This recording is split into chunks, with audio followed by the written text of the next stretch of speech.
Assalamualaikum warahmatullahi wabarakatuh. Salam sejahtera buat kita sekalian. Jumpa lagi dengan saya di channel Rumah Kakung yang memuat konten seputar riset dan review bisnis. Pada kesempatan kali ini saya akan berbagi materi terkait dengan peluang bisnis tahun 2022. Apa saja peluang yang bisa kita masuki tahun 2022 yang diprediksikan masih on atau promise untuk kita bisa masuki peluang bisnis ini seperti nampak pada daftar berikut ini. Ada 5 yang akan saya sampaikan pada video kali ini dan selebihnya akan saya sampaikan pada video berikutnya. Baik, mari kita ikuti.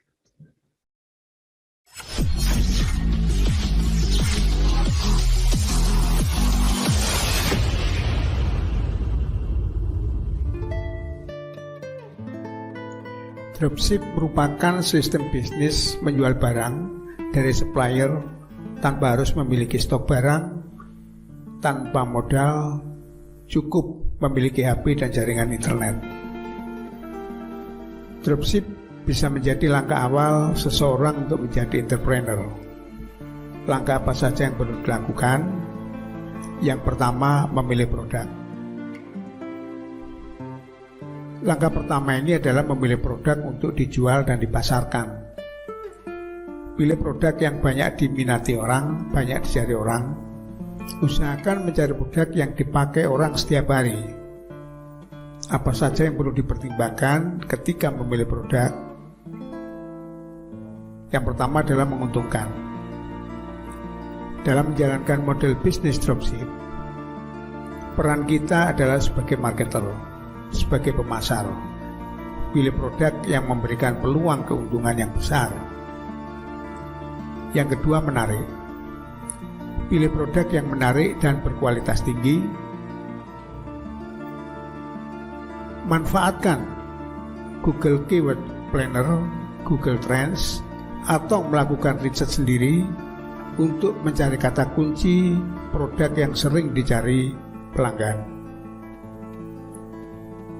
Pilih produk yang tidak mudah ditemukan oleh pelanggan di wilayah tertentu. Misalkan, produk yang dibuat di Jogja ditawarkan di daerah Sumatera. Produk yang dibuat di Jepara kita pasarkan di Kalimantan dan sebagainya.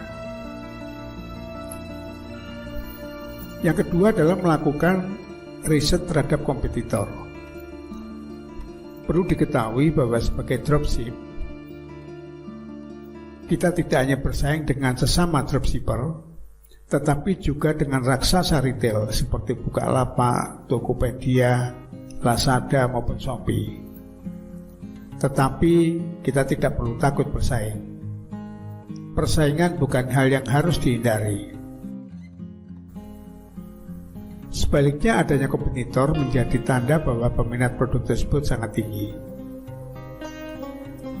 Yang ketiga, memilih supplier yang tepat. Salah memilih supplier bisa mengacaukan bisnis yang sedang kita rintis. Kualitas produk, respon yang cepat, dan ketepatan waktu pengiriman harus menjadi perhatian. Jika produk tidak sesuai harapan pembeli, dropshipper akan mendapatkan keluhan, memperoleh komentar negatif, dan mendapatkan rating rendah dari pembeli. Oleh karenanya, harus pandai memilih supplier yang dapat diandalkan. Selanjutnya, di mana dapat menemukan supplier? Kita juga bisa mencarinya di marketplace, di Tokopedia, Shopee, Bukalapak, Lazada, atau bahkan bisa juga melalui Kaskus atau media sosial. Selanjutnya, yang keempat adalah membangun toko online. Cara mudah untuk memasarkan produk adalah dengan memanfaatkan platform marketplace yang sudah ada seperti yang tadi saya sebutkan. Ada Tokopedia, Bukalapak, Lazada, Shopee, dan yang lain. Selain itu, media sosial seperti Instagram, Facebook, Twitter, Bisa juga digunakan untuk menjangkau audiens lebih luas. Atau apabila kita memiliki modal, kita bisa menggunakan web designer untuk membuatkan laman khusus untuk produk kita atau untuk usaha kita. Selanjutnya yang kelima adalah menarik pelanggan. Untuk menarik pelanggan ada beberapa cara yang bisa kita coba, seperti memberikan diskon, promo, atau memanfaatkan iklan di sosial media. Salah satu opsi efektif adalah promosi melalui Facebook.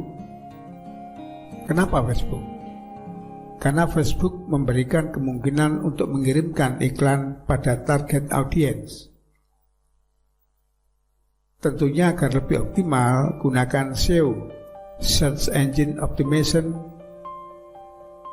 dan juga email marketing. Cara ini efektif untuk membangun bisnis pelanggan tanpa menambah anggaran. Yang keenam, melakukan analisis dan optimalisasi. Dan akhirnya, kita perlu melakukan evaluasi apa yang sudah kita kerjakan. Analisis seluruh data dan grafik yang ada, lihat Google Analytics atau Facebook Conversion Pixel Data. Dari situ kita dapat melakukan analisis dari mana asal pelanggan kita, jalur apa yang digunakan untuk mengetahui produk kita, dan poin-poin ini menjadi hal penting untuk mengukur dan mengoptimalkan bisnis dropship kita. Itulah para sahabat, beberapa hal penting yang barangkali perlu diketahui untuk melakukan bisnis dropship. Selamat mencoba dan semoga sukses.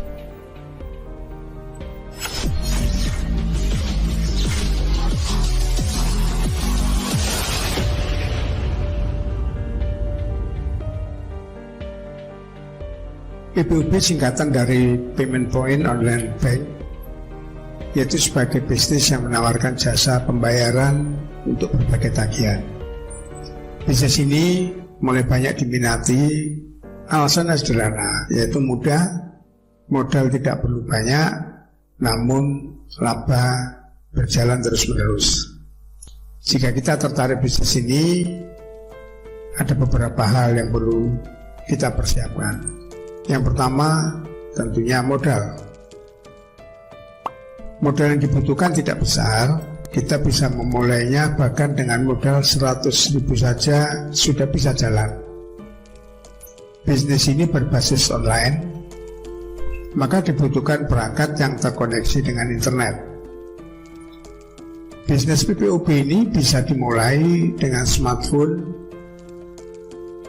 dengan koneksi internet sudah cukup. Namun ada juga yang menambahkan perangkat lain seperti ada komputer, printer, yang mana printer untuk mencetak bukti pembayaran. Tentunya disesuaikan dengan kemampuan yang ada terlebih dahulu. Berikutnya menyiapkan peralatan. Memang jika ada kemampuan, peralatan yang digunakan untuk usaha PPOB ini adalah seperangkat komputer lengkap dengan printer dan modem serta koneksi internet. Kita bisa menggunakan spesifikasi komputer berapapun versinya, yang penting peralatan ini ada dan bisa digunakan. Peralatan ini hanyalah penunjang untuk membuka portal yang diberikan oleh vendor PPOB. Sedangkan printer digunakan untuk mencetak tagihan serta tanda bukti pembayaran. Selanjutnya bagaimana terkait dengan vendor penyedia? Menemukan vendor penyedia PPOB ini tidaklah sulit.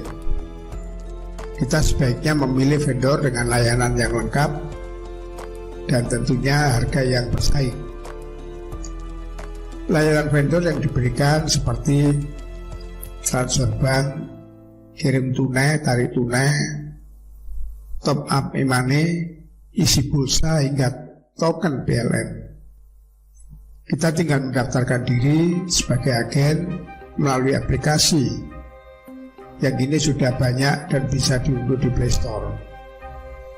Setelah itu, mengisi deposit awal sebagai modal. Selanjutnya kita siap berbisnis dari mana saja dan kapan saja. Selanjutnya bagaimana langkah kita untuk memilih provider PPOP? Yang pertama perlu kita perhatikan adalah usia dari provider atau vendor PPOP tersebut.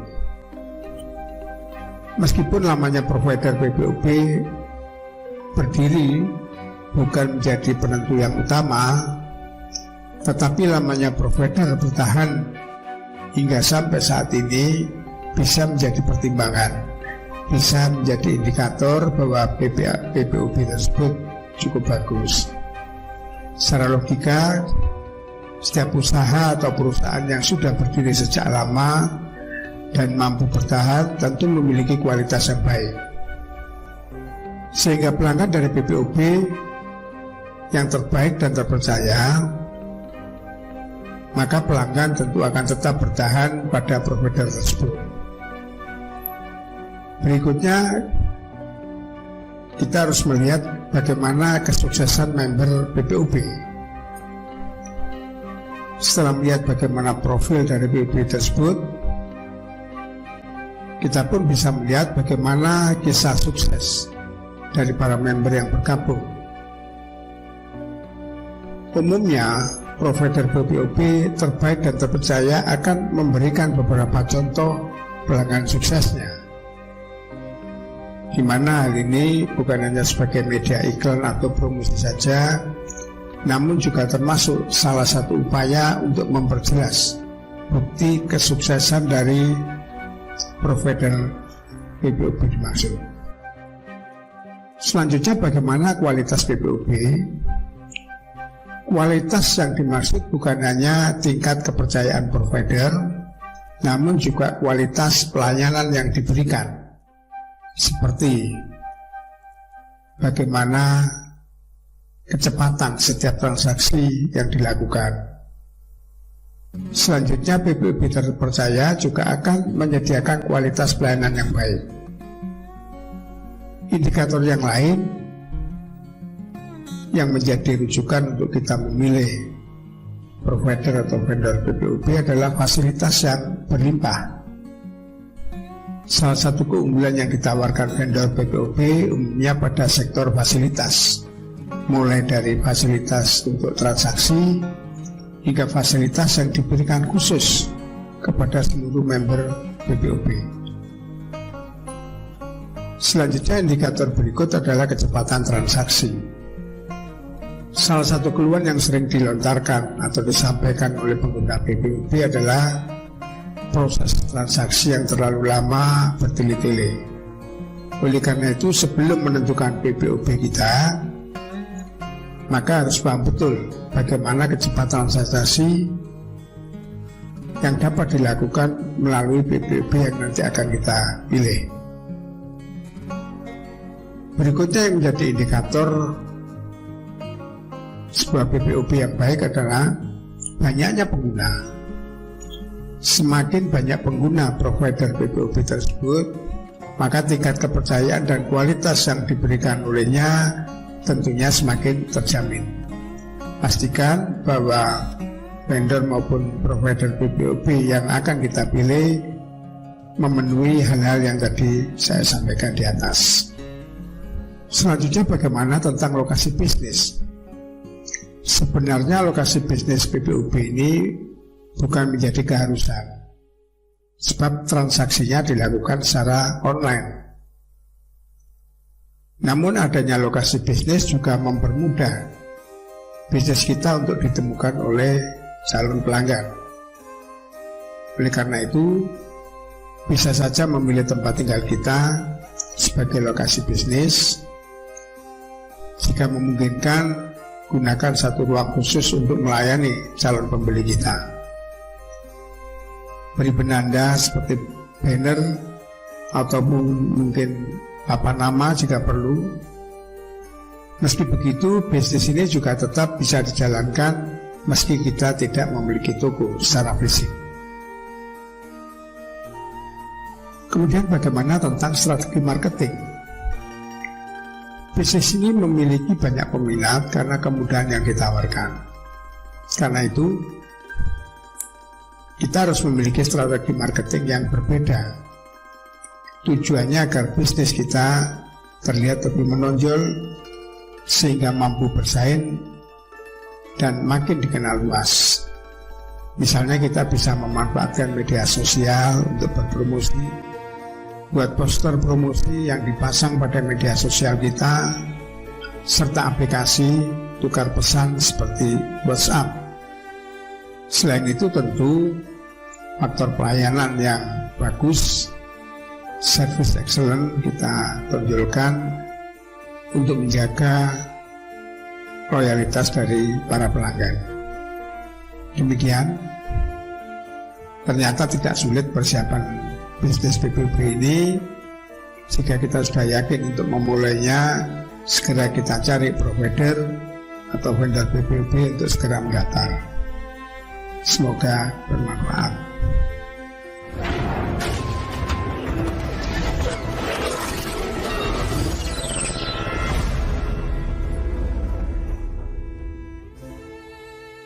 Kenapa usaha barbershop menjanjikan?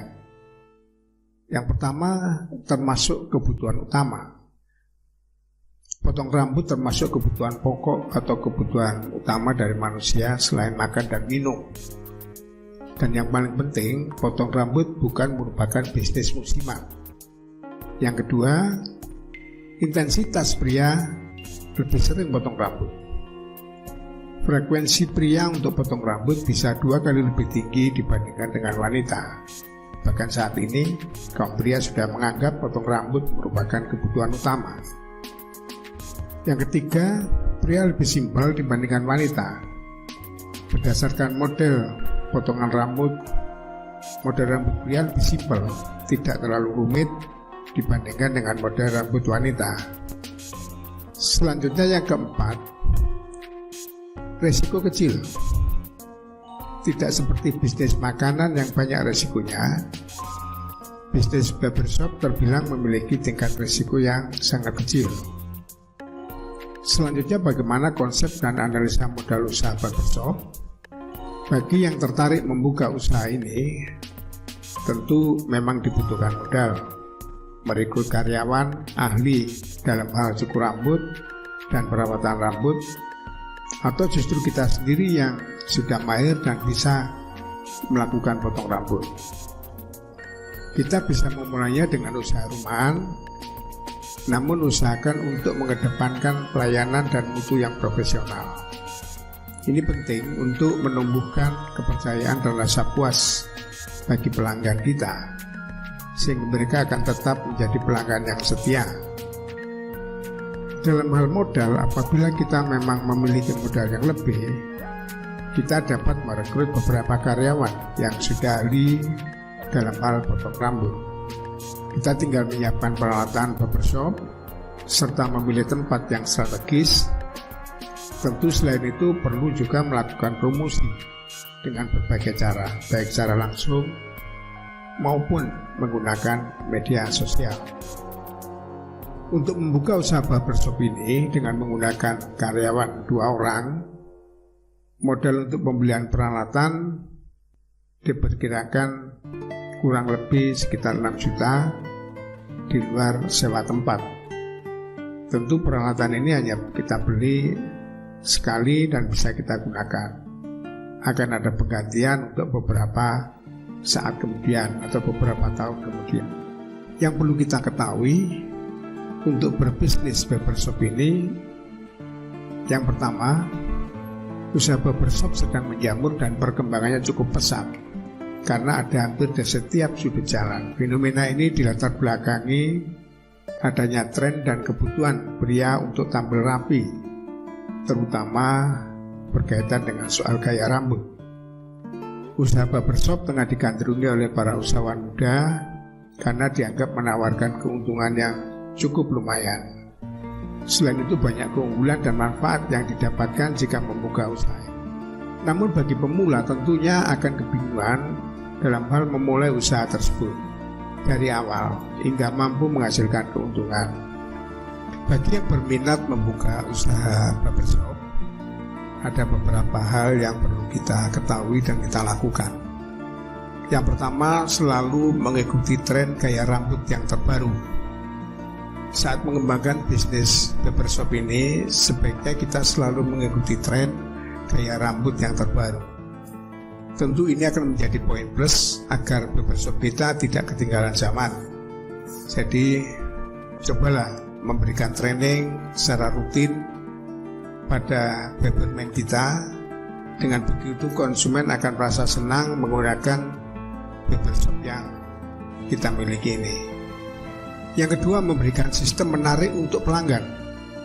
Sebenarnya banyak cara yang bisa kita lakukan untuk menarik pelanggan datang ke barbershop kita ini.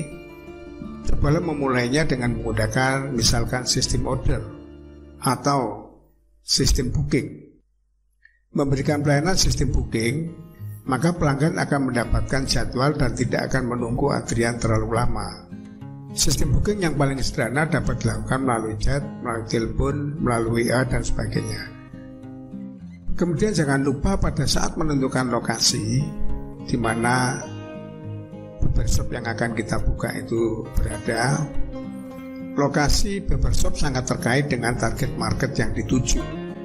Jika kita mengincar mahasiswa sebagai target market, maka sewalah lokasi di area universitas atau di area kos-kosan.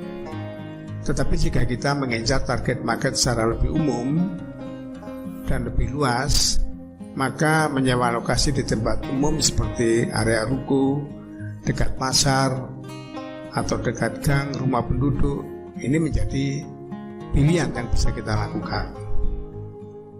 Saat ini perkiraan biaya sewa lokasi beraneka. Yang paling sederhana mungkin berkisar 800 sampai 1 juta per bulannya, tergantung lokasinya. Namun biaya ini dapat dikurangi, dapat dipangkas jika kita memiliki lokasi rumah yang cukup strategis. Kita dapat membuka usaha barbershop di rumah sendiri untuk menghemat biaya. Untuk membeli peralatan pangkas rambut, anggaran yang dibutuhkan kurang lebih sebesar 1,5 juta, mulai dari mesin cukur, sisir, gunting, pisau cukur, anduk, dan sebagainya. Sedangkan untuk perlengkapan itu kurang lebih sekitar 6 juta, mulai dari kursi pangkas, cermin yang besar, kemudian cermin yang kecil, dan kebutuhan yang lain. Demikian sahabat YouTube, rekan-rekan mahasiswa yang ingin mencoba untuk berusaha sebagai latihan menjadi entrepreneur, semoga bermanfaat.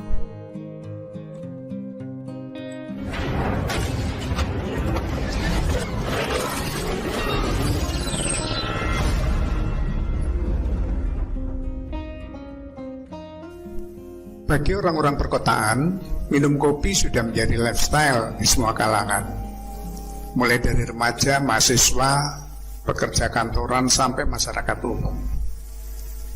Orang-orang menjadikan coffee shop tidak hanya sebagai tempat menikmati kopi, tapi juga untuk nongkrong bareng teman-teman, bahkan untuk mengerjakan pekerjaan kantor dan melakukan pertemuan penting. Maka tidak heran jika banyak bermunculan coffee shop yang baru di berbagai ruas jalan di kawasan perkotaan, karena memang peluang usaha coffee shop ini cukup menjanjikan. Selanjutnya apa yang perlu kita lakukan? Yang pertama, temukan konsep. Di tengah menjamurnya usaha coffee shop, penting buat kita untuk memikirkan konsep secara matang agar bisa stand out di antara yang lain dan menarik buat pelanggan. Menentukan konsep sebaiknya disesuaikan dengan model yang kita miliki, mulai dari konsep sederhana tetapi nyaman untuk bersantai, karena biasanya orang yang pergi ke coffee shop untuk bersantai sejenak di tengah padatnya aktivitas. Banyak juga yang ingin mencari tempat tenang untuk mengerjakan pekerjaan mereka. Belum tentu semua orang suka tempat yang mewah, karena sebenarnya mereka ingin mencari tempat yang nyaman untuk berlama-lama duduk dan ngobrol. Dalam merancang konsep, kita bisa mulai dengan memikirkan hal-hal berikut ini tentang target market. Ini akan memberikan gambaran apa yang akan kita buat. Jika target market remaja dan mahasiswa misalnya, maka desain tempat, jenis kopi, dan kisaran harganya tentu akan disesuaikan dengan selera dan kemampuan mereka. Tentunya akan lain apabila menyasar pekerja kantoran atau orang dengan usia yang lebih dewasa. Kemudian tentang lokasi, jika kita mendirikan coffee shop di tengah daerah perkantoran yang sibuk, mungkin kita harus menyediakan layanan takeaway atau delivery. Kita juga bisa menyediakan ruangan khusus untuk meeting kecil-kecilan. Kita pun bisa menjual dengan harga yang sedikit lebih tinggi dibandingkan dengan coffee shop yang terletak di area kampus. Kemudian bagaimana dengan makanan ataupun snack? Kalau kita berencana menyajikan menu makanan, pikirkanlah apakah akan membeli makanan dari pihak lain atau membuatnya sendiri. Kedua, cari tahu mengenai varian kopi yang sedang populer. Lakukanlah riset kecil untuk menentukan jenis kopi yang akan kita sajikan. Dengan berkunjung ke beberapa coffee shop yang paling recommended, pesanlah racikan yang paling populer di sana. Setidaknya hal ini memberi gambaran mengenai kecenderungan varian kopi yang banyak dipilih dan disukai pelanggan. Dari hasil riset ini kita bisa mengetahui keunggulan dan kelemahan dari varian kopi yang ada, sehingga kita bisa membuat varian kopi jenis yang sama tetapi dengan rasa yang lebih enak.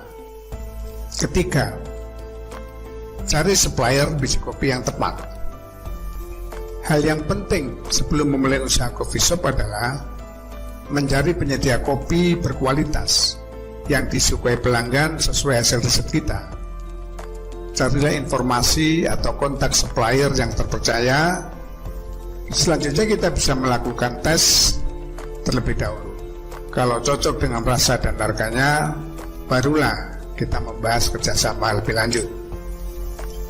Keempat, menyusun rencana bisnis.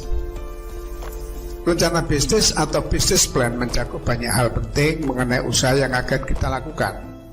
Misalnya konsep berusaha dari coffee shop ini, target market, dan riset mengenai kondisi pasar ataupun kompetitor.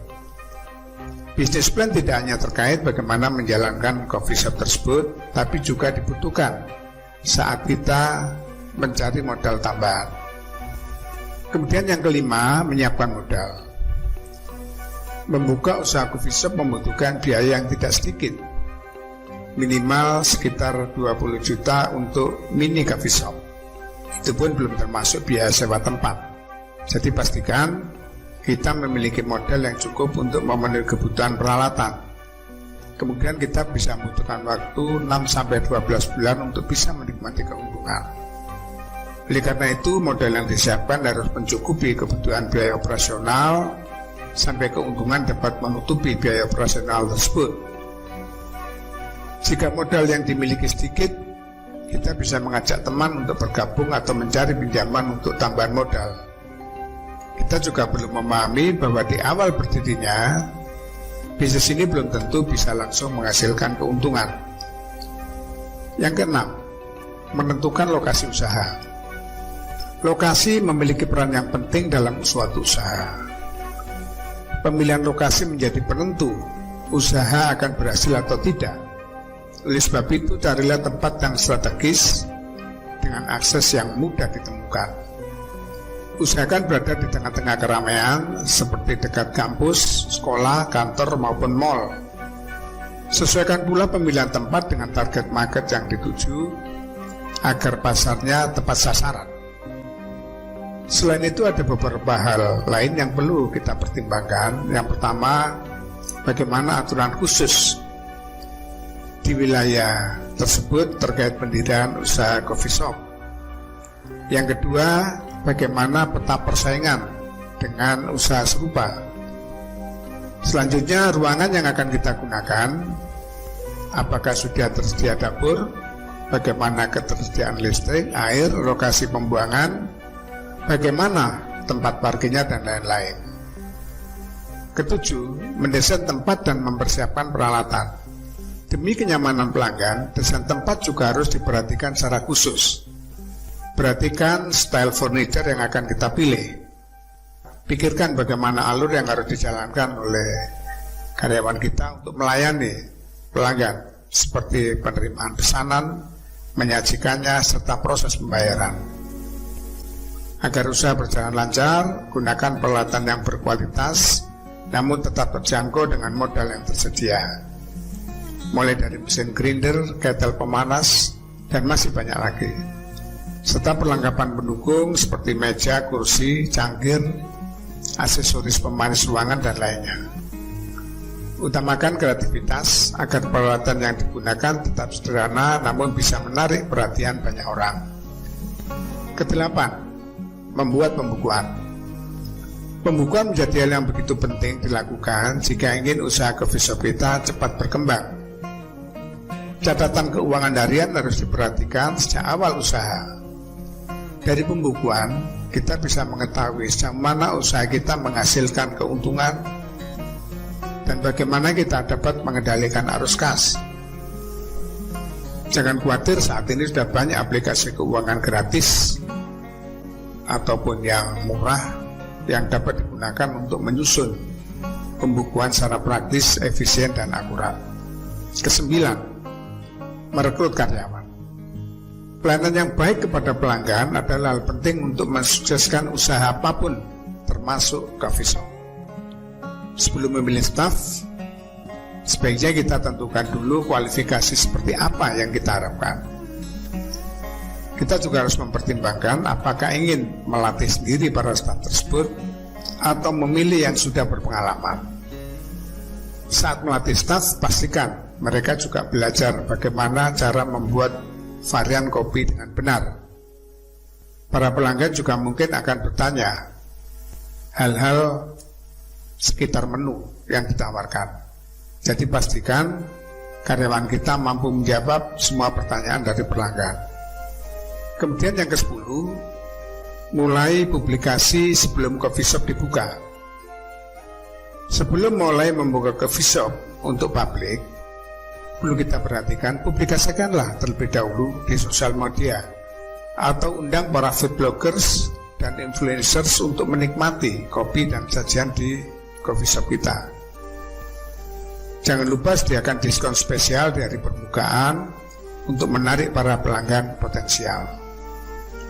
Kemudian yang ke-11, bagaimana tentang menu? Menu yang biasanya ditawarkan di coffee shop memang identik dengan kopi. Namun tidak semua menu yang dijual adalah kopi. Karena ada pula pelanggan yang bukan peminum kopi. Oleh karena itu, kita juga perlu menyediakan minuman lain seperti berbagai varian teh dan jus. Sedangkan untuk makanan, cukup sediakan makanan ringan seperti french fries, sandwich, cake, dan aneka pastry. Dan akhirnya jangan lupa, kualitas rasa dan penyajian yang baik harus selalu diutamakan. Sajikan menu dengan cita rasa yang menggugah selera. Kebersihan juga harus selalu diperhatikan agar pelanggan tidak ragu mencicipi menu yang kita sajikan. Sejalan dengan terus meningkatnya kepopuleran coffee shop di masyarakat, inilah saat yang tepat untuk memulai usaha coffee shop. Tidak perlu ragu memulainya, jalani bisnis plan dengan baik. Semoga bermanfaat.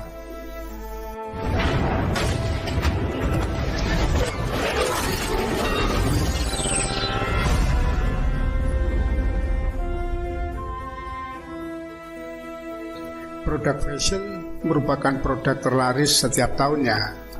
Bagaimana supaya kita bisa sukses dalam bisnis fashion brand sendiri?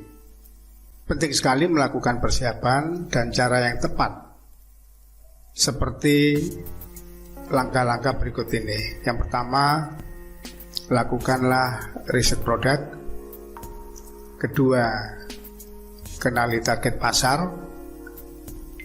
Yang ketiga, lihat kompetitor. Keempat, buat rencana bisnis atau business plan. Yang kelima, siapkan modal. Yang keenam, siapkan produk. Ketujuh, buat desain logo brand kita. 8, lakukan pemotretan produk. Ke-9, buat website toko online. Ke-10, launching produk. Dan ke-11, promosikan secara online. Baik, mari kita review satu demi satu. Yang pertama, lakukan riset produk. Riset produk merupakan langkah awal untuk menentukan produk apa yang akan kita jual. Kita tidak bisa asal memilih produk yang ingin dijual. Kita juga tidak bisa memilih produk hanya dengan asumsi pribadi saja. Kita membutuhkan data sesuai dengan kondisi pasar. Dengan begitu, produk yang kita pilih dapat diterima oleh pasar. Untuk melakukan riset produk, kita dapat mengamati tren pasar. Ada beberapa cara yang bisa kita lakukan untuk menganalisis tren pasar ini. Pertama, kita bisa melakukan atau mengecek melalui Google Trends. Dari Google kita dapat menganalisis secara cepat jumlah pencarian untuk kata kunci tertentu. Kita juga bisa membandingkan beberapa jenis produk untuk mengetahui produk yang banyak dicari pelanggan. Langkah yang kedua yang bisa kita lakukan adalah melihat tren di media sosial. Di sana kita bisa menemukan berbagai foto atau video produk, fashion khususnya, yang direview oleh beberapa orang atau influencer. Cukup kita ketikkan keyword produk fashion yang ingin kita cari, maka di sana kita akan banyak melihat keyword dari produk yang banyak disukai oleh pelanggan.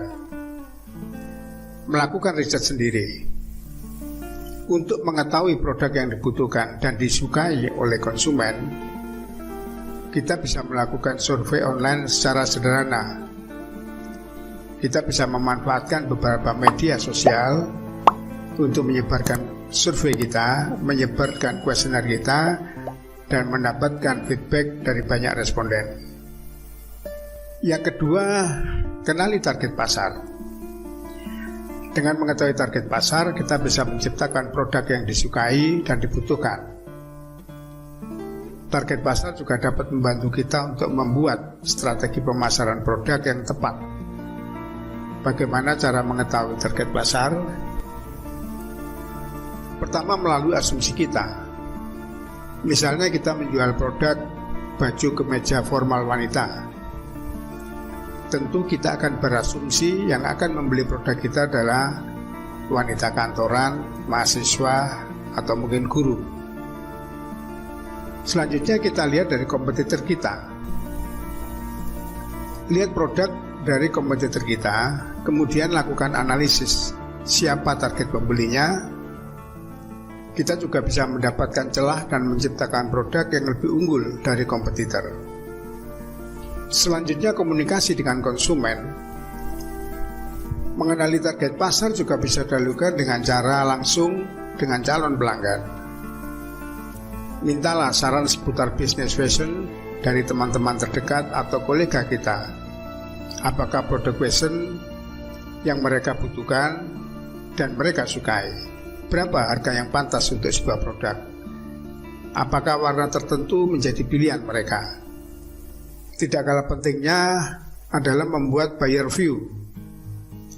Buyer view adalah gambaran target pasar yang akan kita sasar. Kita bisa membuat view ini dengan riset dan informasi yang kita kumpulkan. Dengan buyer view, kita bisa mengembangkan produk secara tepat. Kemudian yang ketiga, secara khusus kita lihat kompetitor. Kita perlu mempelajari kompetitor tentang kelebihan dan kekurangan produknya, cara pemasaran hingga distribusi dari produk yang mereka jual. Dari informasi tersebut kita bisa membuat produk berdaya saing yang kuat. Oleh karena itu, untuk mempelajari kompetitor ini ada beberapa langkah yang bisa kita lakukan. Langkah pertama, mengelompokkan kompetitor. Kompetitor ini banyak sekali. Kita bisa mengelompokkannya menjadi beberapa kategori, seperti kompetitor utama, kompetitor sekunder, dan kompetitor tersier. Kompetitor utama adalah bisnis yang memiliki target pasar yang sama dengan kita. Misalnya, kompetitor yang sama dengan kita yaitu membuat fashion pakaian muslim untuk wanita dewasa. Kompetitor sekunder menjual produk yang sama tetapi target pasarnya berbeda. Sebagai contoh, kita punya bisnis sepatu wanita, sedangkan kompetitor bisnisnya adalah khusus untuk sepatu pria.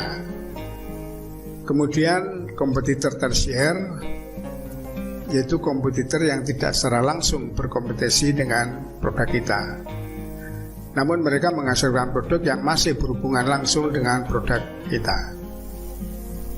Selanjutnya, pelajari produk kompetitor. Setelah mengelompokkan kompetitor, kita bisa mulai fokus pada kompetitor utama.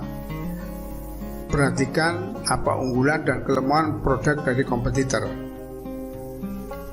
Kemudian manfaatkan kelemahan produk pesaing untuk ciptakan produk yang lebih unggul. Dengan menawarkan apa yang tidak dimiliki oleh pesaing, kita bisa berpeluang memenangkan pasar. Misalnya, kita mengetahui bahwa bahan baku pesaing kurang bagus. Kita bisa buat produk dengan bahan yang lebih bagus dari pesaing kita. Selanjutnya, mengunjungi website kompetitor.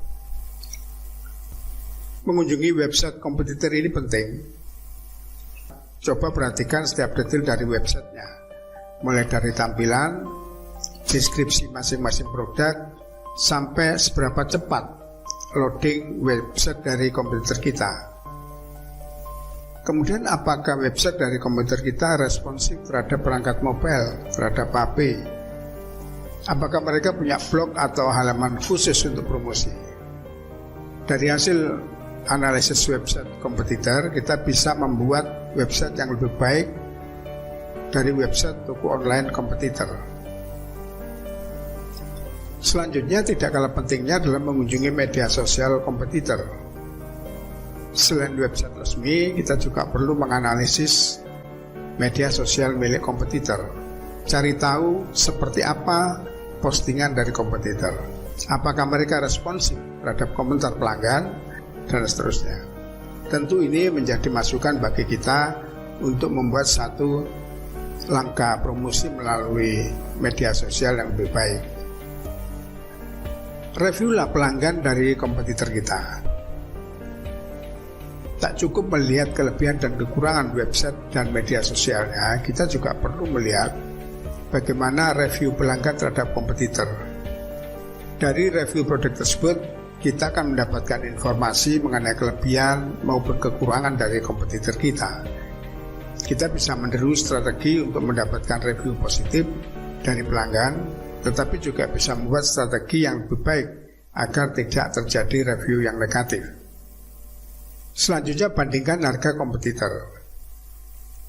Faktor harga masih menjadi pertimbangan konsumen ketika mereka membeli sebuah produk. Jadi penting sekali kita membandingkan harga produk dengan semua kompetitor kita. Berapa kisaran harga untuk produk yang sama di pasaran. Kemudian yang keempat adalah membuat rencana bisnis atau business plan. Setelah menentukan produk dari bisnis kita, mengenali target hingga melakukan analisis terhadap kompetitor, sekarang kita perlu membuat perencanaan bisnis yang lebih konkret. Bisnis plan atau perencanaan bisnis ini nantinya akan menjadi pedoman kita dalam menjalankan bisnis. Oleh karena itu, kita tidak boleh membuat asal-asalan. Yang kelima, siapkan modal.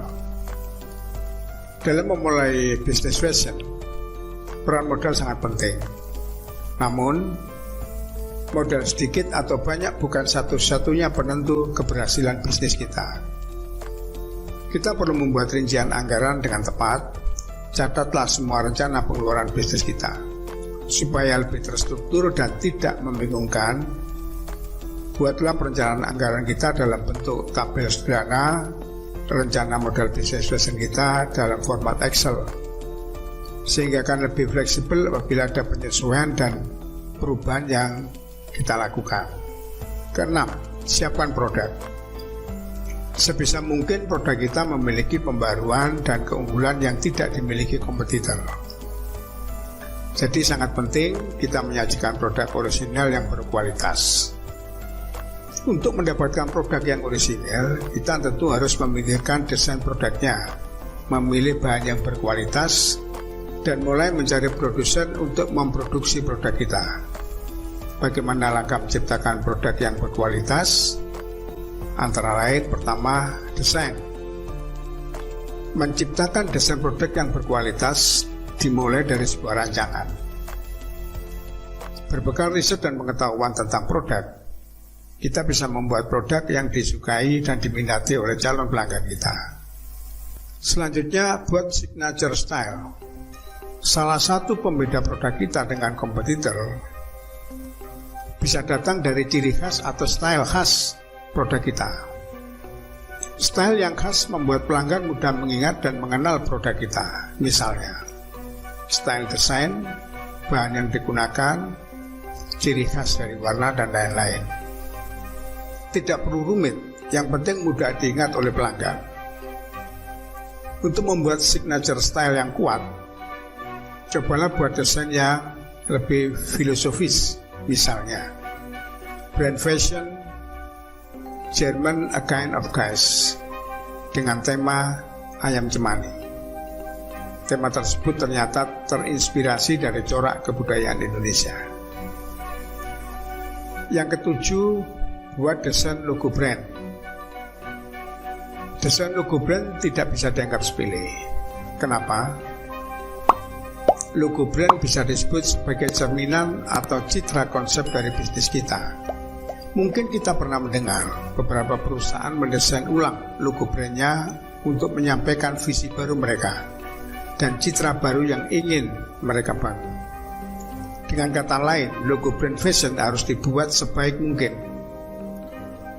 Hasil riset menunjukkan 93% logo top brand dunia dibuat dengan desain yang simpel, sehingga lebih mudah diingat dan dikenal oleh pelanggan. Kedelapan, lakukan pemotretan produk. Memasarkan produk tanpa diiringi foto produk tak akan dilirik oleh konsumen.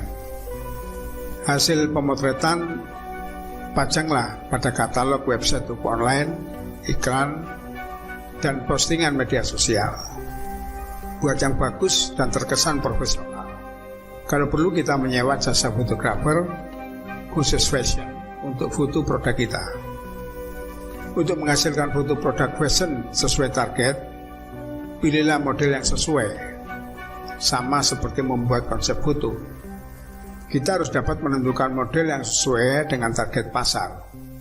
Misalnya target produk fashion sepatu milenial pria, maka harus mencari model yang masuk dalam kelompok milenial tersebut. Yang kesembilan, buat website toko online. Banyak bisnis fashion yang sukses tanpa memiliki toko secara fisik. Misalkan saja Vanilla Hijab bermodalkan website toko online dan promosi secara online. Bisnis fashion muslim ini sekarang masih terus berkembang dan diburu pembeli. Hasil riset menunjukkan 96% pengguna internet di Indonesia ternyata pernah mencari produk maupun jasa yang dicari secara online.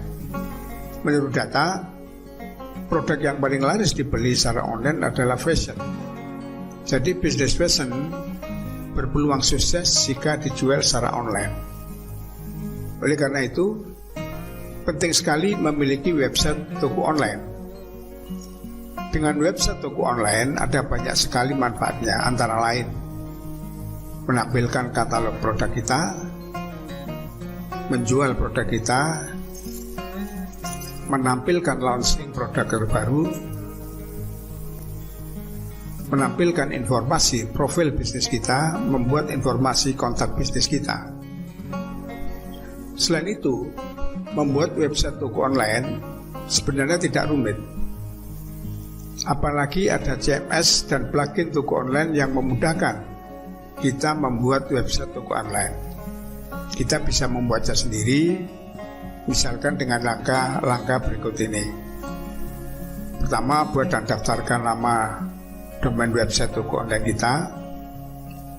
Kemudian beli layanan hosting yang terbaik, install WordPress, install plugin WooCommerce, install tema yang sesuai dengan produk kita, install plugin untuk menambahkan fitur website kita, masukkan foto dan informasi dari produk kita. Bagaimana melakukan langkah-langkah tersebut? Banyak tersedia penjelasannya di internet dengan topik cara membuat toko online mudah untuk pemula, dan kita bisa langsung mempraktekannya. Yang ke-10, launching produk. Inilah tahap yang paling dinantikan ketika kita memulai bisnis, yaitu launching produk. Namun sebelum benar-benar men-launching produk, perlu direncanakan waktu yang tepat untuk launching dan strategi promosinya. Kita bisa membuat semacam pre-launching terlebih dahulu. Misalkan pengumuman coming soon dengan menampilkan beberapa produk serta penawarannya. Pre-launching bertujuan untuk menarik atensi pembeli terhadap produk kita, sehingga ketika launching dilaksanakan, banyak pembeli yang mengunjungi website toko online kita. Saat pre-launching, bisa memberikan informasi adanya promo spesial saat launching produk. Beberapa promosi yang bisa dipakai pada bisnis fashion. Yang pertama, berikan diskon atau harga spesial. Beli satu, gratis satu misalkan. Kemudian pemberian hadiah, gratis ongkos kirim, memberikan voucher, dan lain-lain. Masih banyak yang bisa kita pilih. Kita juga bisa memberikan giveaway. Beberapa bisnis fashion menerapkan giveaway kepada orang yang beruntung. Biasanya program giveaway ini diberikan dengan syarat tertentu, misalkan harus memfollow akun media sosial brand dari produk kita, membagikan postingan, dan mengajak orang lain untuk ikut giveaway ini. Produk kita bisa dikenal lebih cepat secara luas dengan cara-cara seperti yang saya sampaikan itu tadi. Setelah menentukan promosi apa yang tepat saat launching produk, kita bisa menyebarluaskan informasi tersebut di website kita. Selain di website, kita juga perlu menyebarkannya di media sosial, di acara-acara pameran, bazar, atau kerjasama dengan influencer. Yang ke-11, promosikan secara online. Langkah ini merupakan langkah terakhir, sekaligus langkah yang perlu dilakukan secara berkala. Tujuan utamanya tentu saja untuk meningkatkan penjualan produk bisnis kita. Dengan mengiklankan produk kita secara online, kita bisa menjangkau pelanggan lebih luas, apalagi menggunakan beberapa marketing tools populer. Iklan kita dapat menjangkau langsung pada target pasar yang sesuai. Demikian para sahabat YouTube, rekan-rekan sekalian, bagaimana cara kita berbisnis fashion dengan brand sendiri. Silakan dicoba, semoga sukses dan semoga bermanfaat. Demikian tadi rekan-rekan sekalian, sahabat YouTube, materi yang saya sampaikan semoga memberikan manfaat untuk Anda semuanya.